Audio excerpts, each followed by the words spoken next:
Hey. The first memory that I have of my early childhood is from when I was 3 years old. We lived in a townhome, and I remember that my room had one window, and it was green.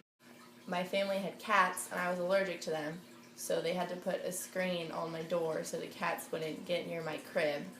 Also, our pet dog, whenever someone was in the bathroom, he would stick his tongue under the door because he would try to get in because he wanted to be with you. Between the ages of 4 and 9, probably closer to when I was in kindergarten and first grade, I was really shy. My mom would give me a Ziploc bag for recess and tell me to go collect leaves because I didn't want to play with anybody because I was too shy. And so I would go around collecting pretty leaves for her. I'm not sure what I did in the other seasons when there weren't any leaves, but I'm sure she found something.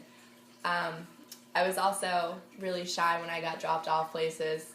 I remember crying, and I remember in first grade my teacher had a stuffed animal bear. It was called a Jessie Bear, and when somebody was sad, they got the Jessie Bear, and I think I had the Jessie Bear when I got dropped off more days than not. Looking back from when I was ages 4 to 9, I would say that my grandparents were really important in my life because since I was younger and my parents were, my grandparents would come over every day and they would stay with me and we would go to McDonald's and go to the mall and they'd help me do my homework. I know I got my ears pierced when I was 10, so I guess I gained some courage to do that. I remember having a few close friends. There were probably 3 or 4 of us that were best friends, so I stopped collecting leaves and got friends. I guess I just came out of my shell a little bit and became more social. I think that it's hard to describe what I was like between the ages of 11 and 20 because that's a really big age range. So I would group middle school and high school together, and then college would be in its own category. I was not as motivated as I am now. I didn't work very hard in school. I didn't do my homework.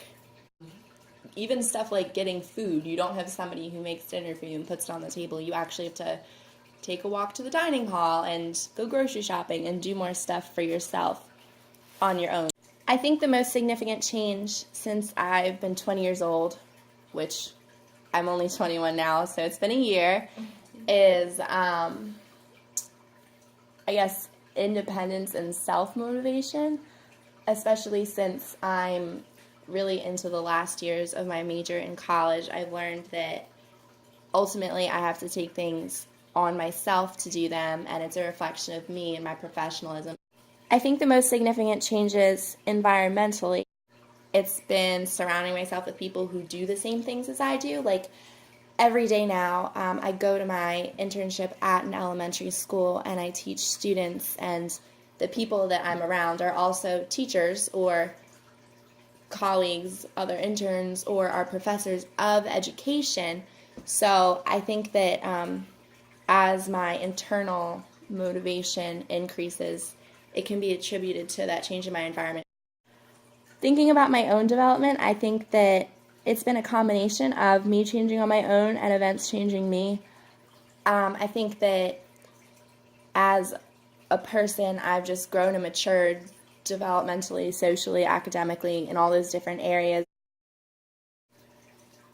As I've said before, when I was a kid, I was a total crybaby, and now that I'm a student teacher and I work with 6 and 7-year-olds, I see some of my students who are also crybabies in the same way. And being on the other side of things, I've learned that like the little things aren't the end of the world. And of course, what the little things seem like when you're 6 and 7 versus what the little things seem like when you're 15 and 16 are very different. But just knowing that like you'll wake up the next day, things will go on, things will be okay, and whatever happens is 99.9% of the time not the end of the world is probably the most important lesson that I've learned.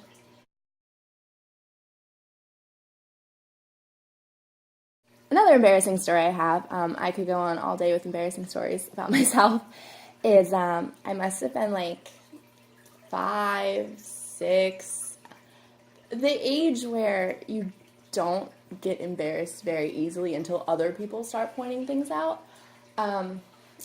and I think we had a guest coming over, and I had to clean the front door with some Windex and a paper towel. And my mom was getting frustrated at me because I was procrastinating. And so she said, come downstairs and clean the window right now. Well, she didn't know I was in the process of getting changed. And so I was just wearing like a t-shirt and my underwear. So I took her directions very literally.